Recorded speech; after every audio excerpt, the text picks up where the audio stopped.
bracingly hot and nasal clearing. There is just nothing like fresh prepared horseradish. And I mean, come on, it's one of the greatest things. If you like spicy food, you need to know how to make your own.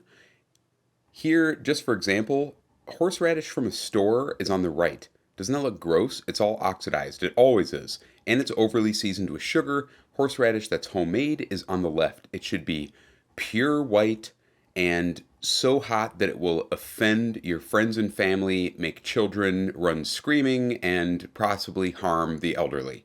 Okay, seriously, I like this stuff so that it clears out my nose.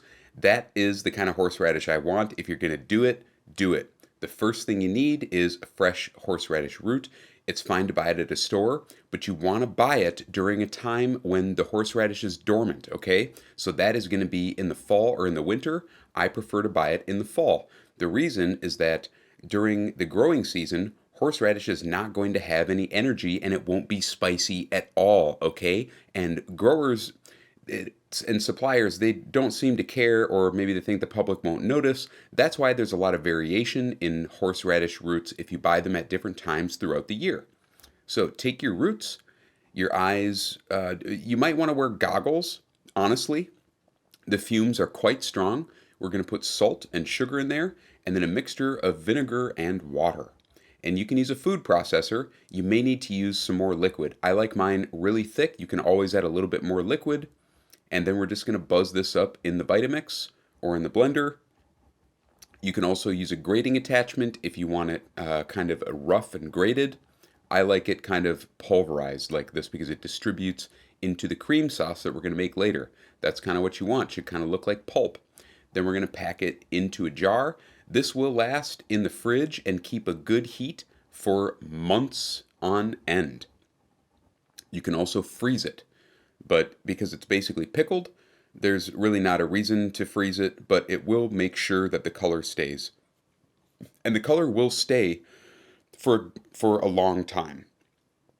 Then I'm just going to top it off with a little bit of the same vinegar and water mixture. And this is not an exact science. The stuff you buy in the store is really loose. Okay, that's it. Put it in the fridge. Okay, restaurant style horseradish cream. Once again, I like this incredibly spicy, like as spicy as it can possibly be. You can adjust this to your taste. It's super simple. We're just going to take sour cream, always high fat, never low fat, because that's just wrong. And take your horseradish and just add it and mix it up. Adjust the seasoning with a little bit of salt, and you are just going to add horseradish to the sour cream until it's spicy and it tastes good to you. So you can just keep adding it to taste.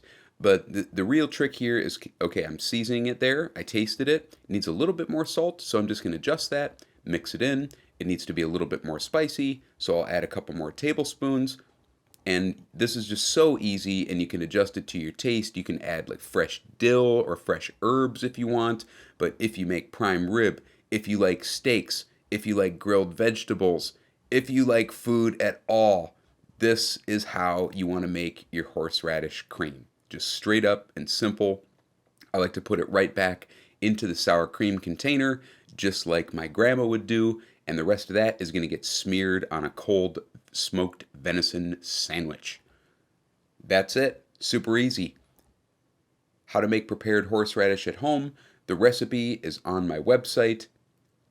Thanks for watching.